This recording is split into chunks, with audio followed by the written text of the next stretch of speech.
That's up in the air. He's not happy to defend. He says, how about I send it? Picked up and sent. साथियों, इंसान को जो है वो अपनी सोच हमेशा पॉजिटिव रखनी चाहिए, न केवल पॉजिटिव बल्कि एनर्जेटिक रखनी चाहिए। और आपने जो काम जो कमिटमेंट कर दिया है उसके प्रति आप उस लाइन के लिए मर जाने का जो है वो आप मादा भी रखिए। ये बात सिद्ध करी है रियान पराग ने। यहाँ दोस्तों 14 मार्च 2023 को उन्होंने ट्वीट किया था कि कभी वो दिन भी आएगा आईपीएल के अंदर जब मैं लगातार 4 गेंदों में 4 छक्के मारूंगा।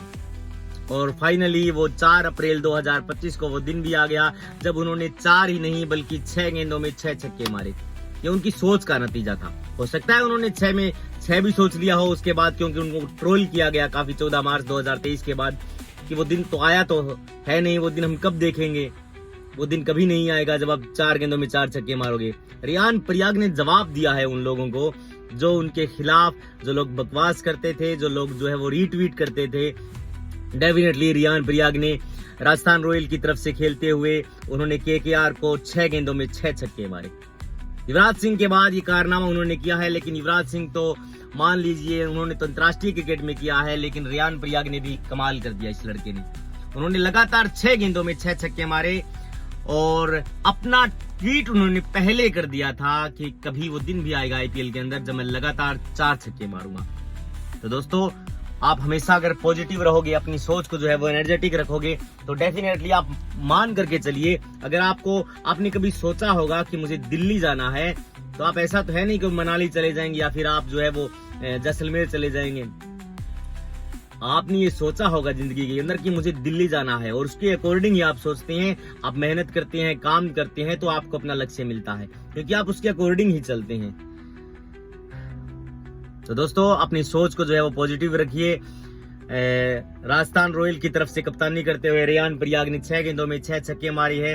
इससे पहले भी आईपीएल में ये कारनामा किया है, लेकिन 6 गेंदों में 6 छक्के नहीं मारे, 5 गेंदों में लगातार 5 छक्के मारे हैं। ये कारनामा किया है क्रिस गेल ने, ये कारनामा किया है रिंकू सिंह ने। अपने टीम को जिताया था, जिसके बाद वो काफी हाईलाइट भी हुए थे रिंकू सिंह, और उन्होंने इंडिया टीम में जो है वो अपना स्थान भी बनाया था कुछ टाइम के लिए। रिंकू सिंह के बाद रविंद्र जडेजा ने ये कारनामा किया है, लगातार 5 छक्के मारे हैं।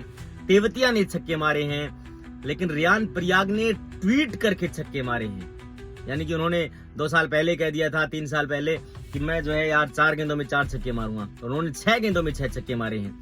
लेकिन ये छक्के जो है वो उनके लगातार एक ओवर में नहीं आए हैं। उनका पहला छक्का जो है था वो 12वें ओवर की दूसरी गेंद पर, उसके बाद में तीसरी, चौथी, 5वीं और 6ठी, उसके बाद में नॉन स्ट्राइक एंड जो है वो उसके पास स्ट्राइक आ गई, और फिर 13वें ओवर की दूसरी गेंद पे उन्होंने अपना 6ठा छक्का मारा। तो दोस्तों, आप सीख सकते हैं रियान पराग का जो बैटिंग स्टाइल है, डेफिनेटली इसने काफी प्रभावित किया था लड़के ने। काफी आक्रामक खिलाड़ी है और इंडियन टीम में कुछ टाइम के लिए रहे भी थे, लेकिन बैड परफॉर्मेंस की वजह से स्थान नहीं बना पाई अपना परमानेंटली। लेकिन मैं आपको बताना चाहता हूं कि आप जो है वो रियान पराग के ट्वीट से सीख सकते हैं। आप कम से कम ट्वीट जो है वो सार्वजनिक सोशल मीडिया पर न करके अपने आप से कमेंट करिए कि मुझे तो ये काम करना है। आप उसके अकॉर्डिंग जो है वो उस लाइन के लिए मर मिटने का आप मादा रखिए। डेफिनेटली आपको अपना लक्ष्य मिलेगा।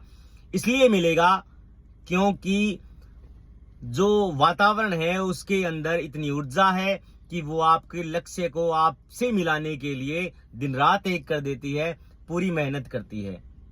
उसके अकॉर्डिंग ही चीजें जो है वो क्लियर होती जाती हैं। इसलिए आप जो है वो सोचिए कि अगर रियान पराग ने ट्वीट किया होगा तो उन्होंने उस लाइन के लिए, ये तो है नहीं कि वो जाकर के लाइन लिख करके डेली आइसक्रीम खाता होगा और लाइन को भूल गया होगा। उसने उस बात के लिए कड़ी मेहनत करी होगी। उसने अपने अपना जो माइंड को है वो प्रिपेयर किया होगा इस बात को लेकर के कि मुझे जो है वो लगातार, अगर उसने 2 छक्के मार दिए तो उसने सोचा होगा मुझे तीसरा भी मारना है, मुझे चौथा भी मारना है। उसके अकॉर्डिंग चीजें आती गई। क्योंकि सबसे पहले अगर आप कोई काम करते हो तो आपको डेफिनेटली उस चीज को करने में हो सकता है स्ट्रगल करना पड़े, लेकिन जब आप अभ्यस्त हो जाते हो तो फिर अगर 6ठी गेंद क्या और फिर 7वीं गेंद क्या। इसलिए बी अवेयर। आप जो है वो अपने लक्ष्य को प्राप्त करने के लिए इस बात को ध्यान में रखें कि कमिटमेंट करें तो उसके लिए मर मिटने का जो है वो आप साहस भी रखें। थैंक यू दोस्तों।